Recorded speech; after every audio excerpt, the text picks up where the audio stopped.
ನಮಸ್ಕಾರ ಸ್ನೇಹಿತರೆ, ಪಾಸಿಟಿವ್ ಸಹನಾ ಚಾನಲ್ಗೆ ಸ್ವಾಗತ. ಇಂದು ನಾವೇನು ನೋಡ್ತಿದ್ದೀವಿ ಅಂದರೆ ನವರಾತ್ರಿ ಅಂದರೆ ಶ್ರೀಶೈಲಪುತ್ರಿ ದೇವಿ ಆರಾಧನೆ. ನವರಾತ್ರಿ ಅಂದರೆ 9 ರಾತ್ರಿ.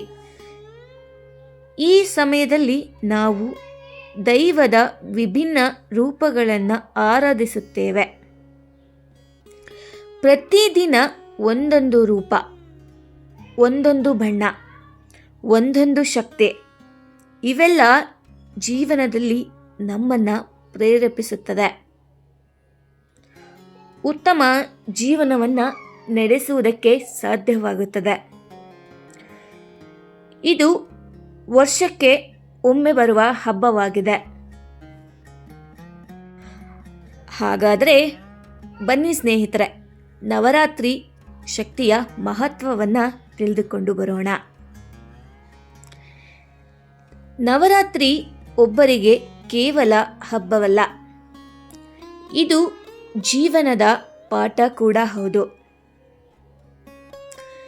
ಇದು ದೇವಿಯ 9 ರೂಪಗಳ ಆರಾಧನೆ. ಆದರೆ ಅರ್ಥದಲ್ಲಿ ಇದು ನಮ್ಮೊಳಗಿನ 9 ಶಕ್ತಿಗಳ ಅರಿವು.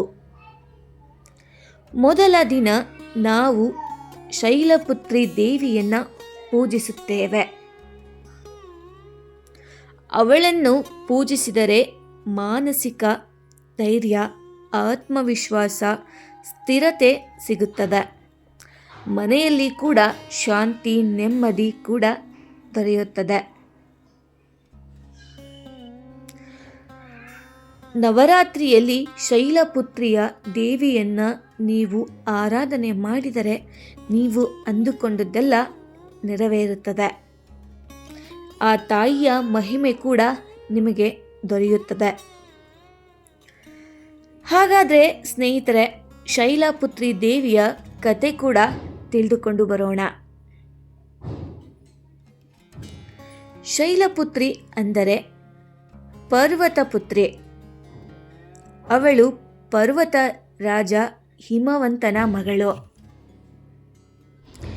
ಇದು ಪಾರ್ವತಿ ದೇವಿಯ ಮೊದಲ ರೂಪ. ಹಿಂದಿನ ಜನ್ಮದಲ್ಲಿ ಅವಳು ಸತಿಯಾಗಿ ಜನಿಸಿದ್ದಳು.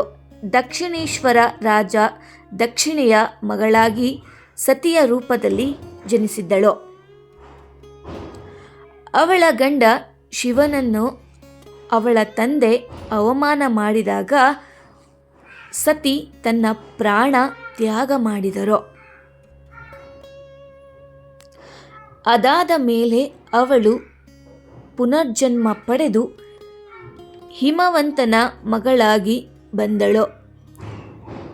ಅವಳೇ ನಮ್ಮ ಶೈಲಪುತ್ರಿ ದೇವಿ. ಅವಳು ಕೈಯಲ್ಲಿ ತ್ರಿಶೂಲ ಹಿಡಿದು, ಇನ್ನೊಂದು ಕೈಯಲ್ಲಿ ಕಮಲ ಹಿಡಿದು ನಂದಿಯ ಮೇಲೆ ಕೂತಿದ್ದಾಳೆ. ತಲೆಯ ಮೇಲೆ ಚಂದ್ರಮಂಡಲ ಮಿನುಗುತ್ತದೆ. ಅವಳ ರೂಪವನ್ನು ನೋಡಿದರೆ ಒಬ್ಬರಿಗೆ ಧೈರ್ಯ, ಶಕ್ತಿ, ಶಾಂತಿ ಕೂಡ ಉಂಟಾಗುತ್ತದೆ. ಶೈಲಪುತ್ರಿಯ ಆರಾಧನೆಯನ್ನು ನೀವು ಮಾಡಿದರೆ ನಿಮ್ಮ ಜೀವನವು ಕೂಡ ಧನ್ಯವಾಗುತ್ತದೆ. ಹಾಗಾದರೆ ಶೈಲಪುತ್ರಿಯ ಆರಾಧನೆಯನ್ನು ಯಾವ ರೀತಿ ಮಾಡಬೇಕು ಎಂಬುದನ್ನು ನಿಮಗೆ ತೋರಿಸಿಕೊಡುತ್ತೇನೆ. ಈ ದಿನ ಪೂಜೆ ವಿಧಾನ ತುಂಬ ಸುಲಭ. ಬೆಳಗ್ಗೆ ಮನೆ ಶುಚಿ ಮಾಡಿ ಪವಿತ್ರತೆಯಿಂದ ಪ್ರಾರಂಭ ಮಾಡಬೇಕು. ಕಲಶ ಸ್ಥಾಪನೆ ಮಾಡಿ ಹಸಿರು ಎಲೆ, ಹೂಗಳಿಂದ ಅಲಂಕರಿಸಬೇಕು. ದೇವಿಗೆ ಅಕ್ಕಿ, ಗಂಧ, ಹೂವು ನೈವೇದ್ಯವನ್ನು ಅರ್ಪಿಸಬೇಕು. ನೈವೇದ್ಯವಾಗಿ ಹಾಲು, ತುಪ್ಪ, ಸಕ್ಕರೆ, ಹಣ್ಣುಗಳನ್ನು ಸಲ್ಲಿಸಿದರೆ ದೇವಿಯ ಕೃಪೆಗೆ ಪಾತ್ರರಾಗುತ್ತೀರಿ.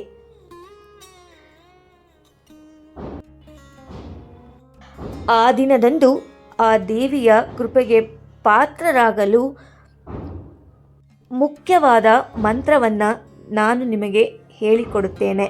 ಆ ದಿನದಂದು ಆ ಮಂತ್ರವನ್ನು ನೀವು ಜಪಿಸಿದರೆ ನೀವು ಅಂದುಕೊಂಡಂತೆಲ್ಲ ಈಡೇರುತ್ತದೆ.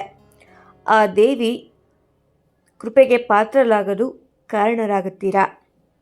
ಹಾಗಾದರೆ ಅದು ಯಾವ ಮಂತ್ರ ಎಂದು ತಿಳಿದುಕೊಂಡು ಬನ್ನಿ.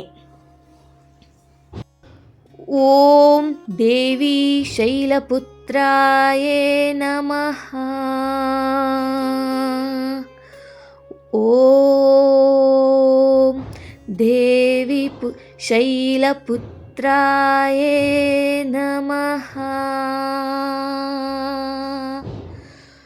ಓಂ ದೇವಿ ಶೈಲಪುತ್ರಾಯೇ ನಮಃ. ಓಂ ದೇವಿ ಶೈಲಪುತ್ರಾಯೇ ನಮಃ. ಓಂ ದೇವಿ ಶೈಲಪುತ್ರಾಯೇ ನಮಃ. ಈ ಮಂತ್ರವನ್ನು 108 ಸಲ ಜಪಿಸಿದರೆ ಮನಸ್ಸಿಗೆ ಶಾಂತಿ, ನೆಮ್ಮದಿ, ಆಯಸ್ಸು, ಸಂತಾನ ಭಾಗ್ಯ ಎಲ್ಲ ಕೂಡ ಪ್ರಾಪ್ತಿಯಾಗುತ್ತದೆ.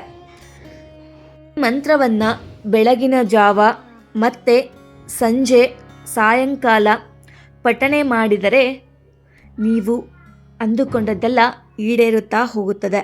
ಮನೆಯಲ್ಲಿ ಶಾಂತಿ, ನೆಮ್ಮದಿ ಕೂಡ ದೊರೆಯುತ್ತದೆ. ನಂತರ ಈ ತಾಯಿಯು ಯಾವ ಬಣ್ಣದಿಂದ ಅಲಂಕೃತವಾಗಿರುತ್ತಾಳೆ ಎಂಬುದರ ಬಗ್ಗೆ ತಿಳಿದುಕೊಂಡು ಬನ್ನಿ. ನವರಾತ್ರಿ 1ನೆಯ ದಿನ ಶೈಲಪುತ್ರಿ ದೇವಿಯು ಕೆಂಪು ಮತ್ತು ಕಿತ್ತಳೆ ಬಣ್ಣವನ್ನು ಧರಿಸುತ್ತಾಳೆ. ಈ ಬಣ್ಣವು ಉತ್ಸಾಹ, ಶಕ್ತಿ, ಜೀವನೋತ್ಪತ್ತಿ ಸಂಕೇತವಾಗಿರುತ್ತದೆ. ಇಂದು ಆ ಬಣ್ಣದ ಬಟ್ಟೆ ತೊಟ್ಟರೆ ದೇವಿಯ ಆಶೀರ್ವಾದ ಹೆಚ್ಚು ಸಿಗುತ್ತದೆ. ಮನೆ ಅಲಂಕಾರಕ್ಕೂ ಈ ಬಣ್ಣವನ್ನು ಬಳಸಬಹುದು. ನಂತರ ಶೈಲಪುತ್ರಿಯ ಮಹಿಮೆ. ಶೈಲಪುತ್ರಿ ದೇವಿಯು ಆರಾಧನೆಯಿಂದ ಕುಟುಂಬದಲ್ಲಿ ಶಾಂತಿ ಬರುತ್ತದೆ. ಮನಸ್ಸಿಗೆ ಧೈರ್ಯ ಕೂಡ ಸಿಗುತ್ತದೆ. ದುಃಖ, ಭಯ ಎಲ್ಲ ಕೂಡ ದೂರವಾಗುತ್ತದೆ. ಆಧ್ಯಾತ್ಮಿಕವಾಗಿ ಮುಂದಕ್ಕೆ ಸಾಗಲು ಬಲ ಕೂಡ ಸಿಗುತ್ತದೆ. ಅವಳನ್ನು ಮೂಲ ಶಕ್ತಿ ಅಂತ ಹೇಳ್ತಾರೆ. ಅಂದರೆ ಎಲ್ಲ ಶಕ್ತಿಗಳ ಮೂಲ ಶಕ್ತಿ ಕೂಡ ಇವಳೇ ಎಂದು ಹೇಳಲಾಗುತ್ತದೆ. ಇವತ್ತು ನಾವು ಶೈಲಪುತ್ರಿ ದೇವಿಯ ಬಗ್ಗೆ ತಿಳಿದುಕೊಂಡವು.